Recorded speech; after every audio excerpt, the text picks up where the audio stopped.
Hello guys. तो मेरा नाम है हरनीत सिंह और हम बात करते हैं डेली अफेयर्स पे जो चल रहे थे इंडिया में। तो अभी रिसेंटली जैसे आज रिजल्ट आया है चार चार राज्यों के चुनावों का, राजस्थान, छत्तीसगढ़, तेलंगाना एंड मध्य प्रदेश।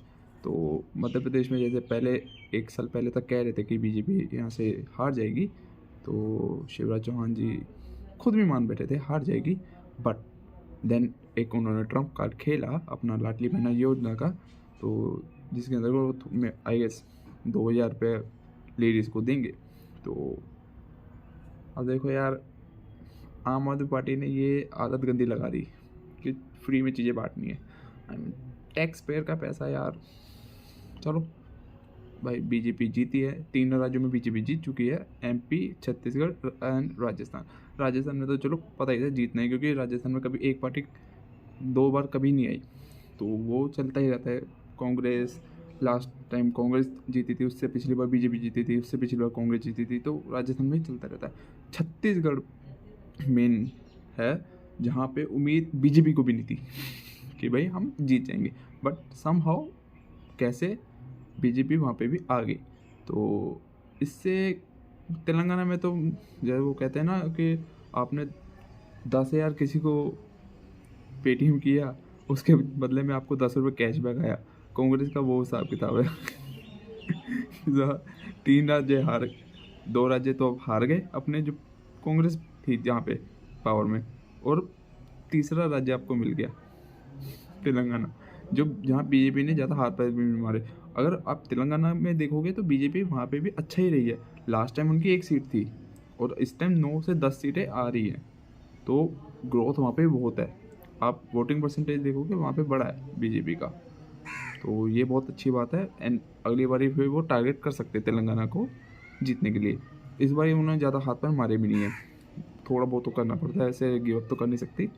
तो बट जो एमपी में आया है वो बहुत ज़्यादा, मतलब उम्मीद इतनी तो बीजेपी को भी नहीं होगी कि लाइक पिछली बार आई गेस 108 सीटें थी, 107, 114 तो कांग्रेस की थी।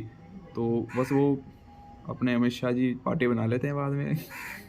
तो उम्मीद कांग्रेस को भी नहीं थी कि भाई हम एमपी में इतना पीछे हो जाएंगे, बहुत ज़्यादा पीछे। लाइक 114 से आई गेस इस बार 60-70 पे रह गई आई गेस, तो बहुत पीछे है।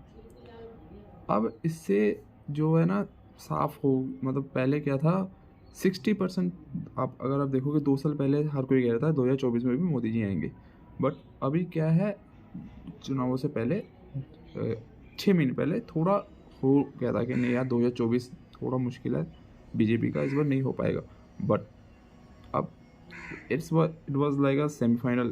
तो यहाँ पे जैसे बीजेपी ने बाजी मान ली है, 3 राज्य जीत गई है, चौथा वो हारी है जो जहाँ पे उन्होंने सोचा भी नहीं था कि हम लड़ेंगे भी। मेरे ख्याल से उन्होंने 9 की भी नहीं उम्मीद की होगी, बट वहाँ पे भी बीजेपी अच्छा फाइट दिया बीजेपी ने। तो 2024 में भी अब बीजेपी ही है। सो बात ये नहीं है कि कौन सी सरकार आ रही है, बात क्वेश्चंस की है।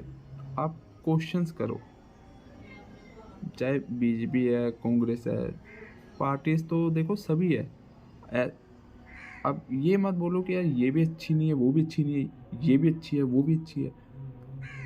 आप एक साइड हो जाओ। मैं तो कहता हूँ कि अगर आप जो भी खड़ा हो रहा है, जैसे मान लो अभी एमपी के इलेक्शन आने हैं, कौंसिल के इलेक्शन आने हैं, आप बंदे को वोट दो, पार्टी जो मर्जी बने, आप बस बंदे को वोट दो। आप पार्टी को जब वोट दोगे आप फंसोगे, तो पार्टी को कभी वोट मत। आप कहिए मैंने बंदे को वोट दिया था, चाहे वो बीजेपी का हो, चाहे वो कांग्रेस का हो, चाहे वो एसपी का हो, जहाँ मर्जी का हो।